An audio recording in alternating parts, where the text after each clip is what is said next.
All right, so it's the doldrums of the summer, and these coaching rankings are out, and no one's dumb enough not to put Kirby Smart at number one, which is great. And this is what CBS had to say. I don't mean disrespect towards the writer. I don't, but I will say this. I don't know who this person is. I've never met them, so I'm reading this out loud for the first time for everyone to hear. There's huge power vacuum left following Nick Saban's retirement, and Smart, or Kirby as we call him, a former Saban disciple, is first in line to fill it. Few individuals are as close at this point, given Smart's back-to-back national championships in 2021 and 22.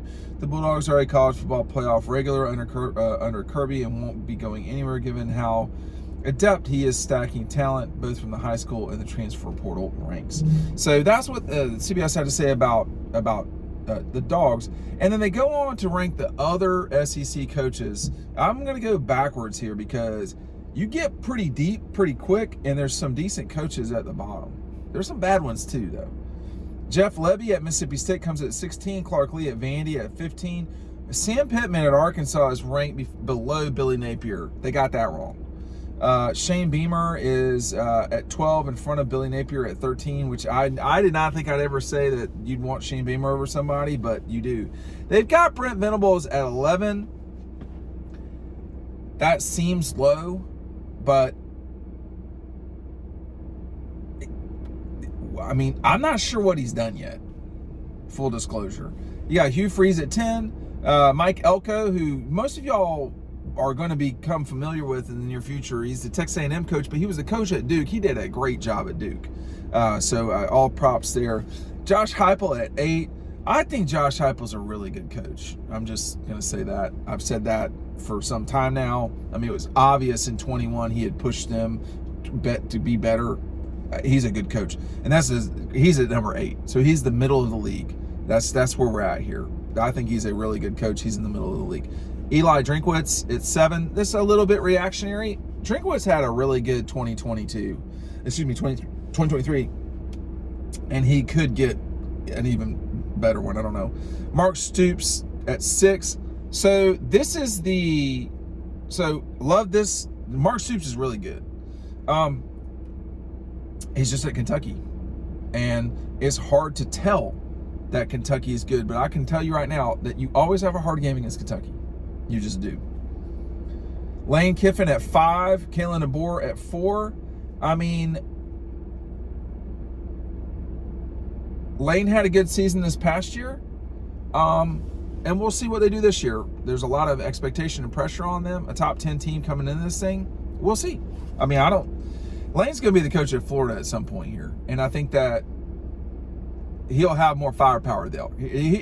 We will know even more of what he is as a head coach there. But he was the head coach at SC, and that did not work. He was the head coach at Tennessee. I mean, 7-6. I don't think that was what you'd call working. Kalen DeBoer at 4.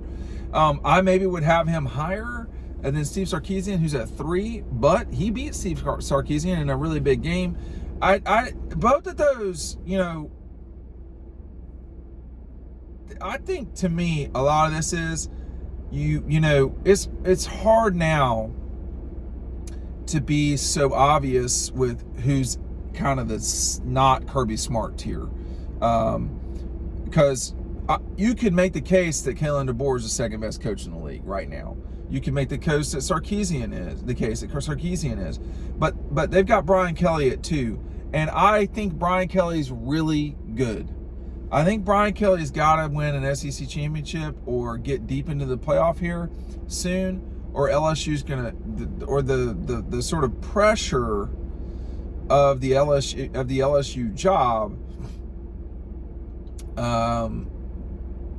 will start getting to him a little bit. What I mean by getting to him is it'll be more and more noticeable. LSU expects to win, and they should. And last year was not great for LSU. It was good, and you win a Heisman Trophy, but that's not a team award. So, but I mean, who is the closest to Kirby? I think that's like the sort of real question here is, who is the closest to Kirby Smart amongst this group? So the Bama folks would say that it's DeBoer, and Sarkisian would also have that, folks would make the case for him as well. However, in both cases, neither of them have fought this fight yet. You talk about pressure. You think it's going to be easy on Kalen DeBoer entering 25 unless they win the national championship somehow this season in 24? No, it's going to be tough. And I don't know who the two is. I don't know who the two is nationally necessarily. I mean, I think it's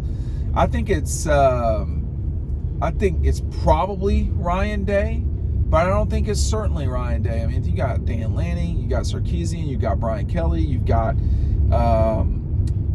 you've got DeBoer, you've got a lot of guys out there. I do think with each coach, you have their own particular problem. I mean, frankly, Kirby's had the best team a couple of times, and it's not won the national championship with those teams. Now, frankly, that happens. In sports, that happens. But you don't want that to happen a bunch. So it's happened twice at least, I would say. Or, well, certainly once, which was this past season in 23. But, after that, I don't know. But some of these guys, we got to get our shirts on, man. Y'all are embarrassing some of us with these physiques. Like, it's what God made shirts so some of us wouldn't be embarrassed. I think, I don't know who the two would be behind Kirby, and this was an SEC ranking because we gotta keep the content flowing. But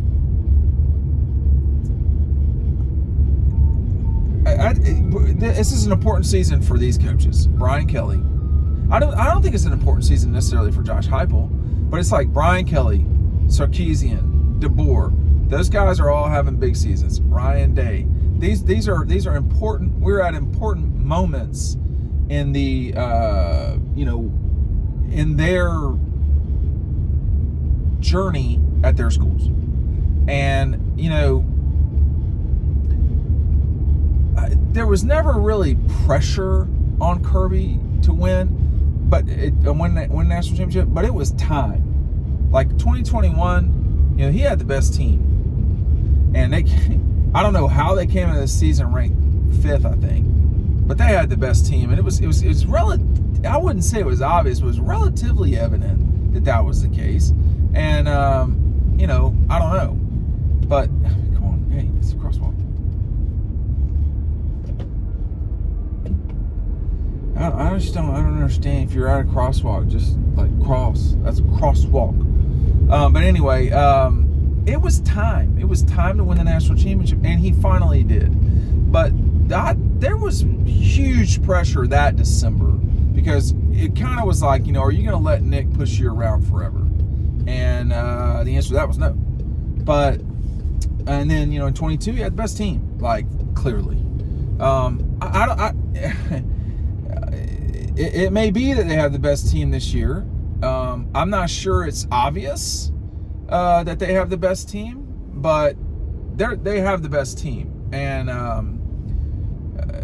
it's them or Ohio State in terms of the most talent. But moving forward, Ryan Day has tremendous pressure. No one has pressure like him. I think I think at Oregon there will be pressure on Dan Lanning. I don't know if it's this season.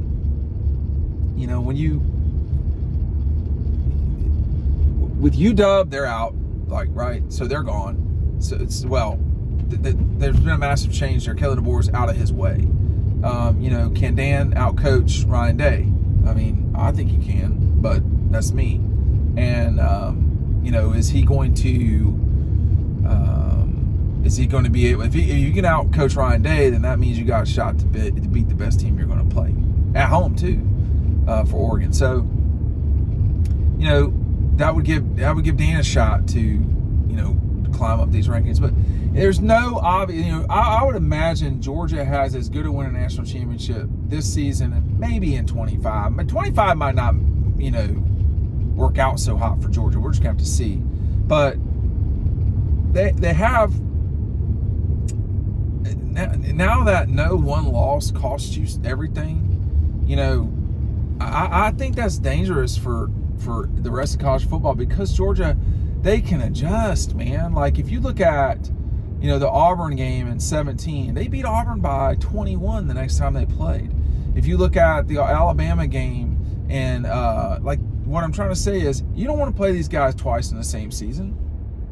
You don't, because they're gonna beat you the second time, or at least that's been. I think those are the only rematches that we've had, and Georgia's won them both times. So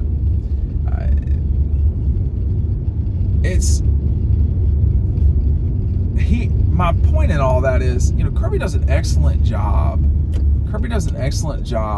He really is a very good coach. He does a very good job of adjusting, you know, defensively for sure. But I just think as a sort of program runner, he's the best program runner out there. I think he was one of the best coaches. He just got beat by the best coach, you know, all but one time. And the best coach is gone. So that's gonna really help him. I mean, you know, I think Josh Heupel's a really good, you know, done a good job. It's curious because you see like Hugh Freeze at Auburn, and like people loved Hugh Freeze. There was a time people loved Hugh Freeze. He's not even in the top 10 right now in the SEC according to CBS. Now, is CBS, you know, reality based? This doesn't seem like some crazy town thing to me, but I don't know who naturally is Kirby's rival in the coaching department right now. I couldn't tell you that. I would say probably Ryan Day. I mean, you know, Ryan Day, they did outcoach Georgia, and then they didn't, and they lost.